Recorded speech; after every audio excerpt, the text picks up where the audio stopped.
நான் கேட்குறேன், யோக்கியர்களா நீங்கள்? 4 ஆண்டுக்கு முன்னாடி நீங்கள் கொடுத்த வாக்குறுதி, ஒவ்வொருத்தரும் வாக்குறுதி என்ன பதாகையாக கையில் பிடிச்சிட்டு நிற்கிறாங்க. யாரும் சும்மா வரல. இன்றைக்கி இல்லைன்னா நாளைக்கு, நாளைக்கு இல்லைன்னா நாளான்னைக்கு இந்த கவர்மெண்ட் பண்ணோம். நீங்கள் நியாயமாக என்ன கேள்வி கேட்டிருக்கணும்? நீங்கள் நியாயமாக என்ன கேள்வி கேட்டிருக்கணும்? 4 ஆண்டுகள் எங்களை ஏமாத்துனீங்க. 4 ஆண்டுகள் ஏமாற்றிட்டு 4 ஆண்டு விட்டுட்டு இன்றைக்கி வந்து போராடுறேன்னு ஒரு போராடுறவனை பார்த்து கேட்குறீங்களே, இந்த மனநிலை என்ன மாதிரியான மன?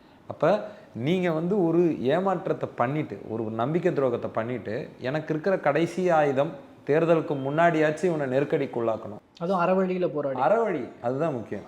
இன்னும் இப்போ வரைக்கும் அவங்க வந்து அரசை வந்து புறக்கணிச்சுட்டு பேசலை, அரசின் பக்கம் நின்றுட்டு பேசுகிறாங்க. அவங்க சமூக நீதி அரசுன்னு என்டார்ஸ் பண்ணுறாங்க. இந்த அரசை திராவிட மாடல் கவர்மெண்ட்னு என்டார்ஸ் பண்ணுறாங்க.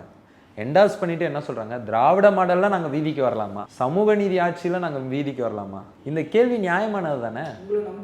நம்பி தானே ஓட்டு போட்டோம். நம்பிக்கை துரோகம் பண்ணியிருக்கீங்கன்றாங்க. அப்போ அந்த நம்பிக்கை துரோகம் பண்ணிட்டு 4 ஆண்டு என் துரோகத்தை சமாளிச்சுட்டு இருந்தியே, இன்னும் 1 ஆண்டு சமாளிச்சிருந்தேன்னா அடுத்து இன்னொரு 30 வாக்குறுதி தருவேன், ஏமாற்றுவேன் நான். இதை மறைமுகமாக சொல்ல வராங்களா? இது வந்து ஒரு ஆண்டான் மனநிலை.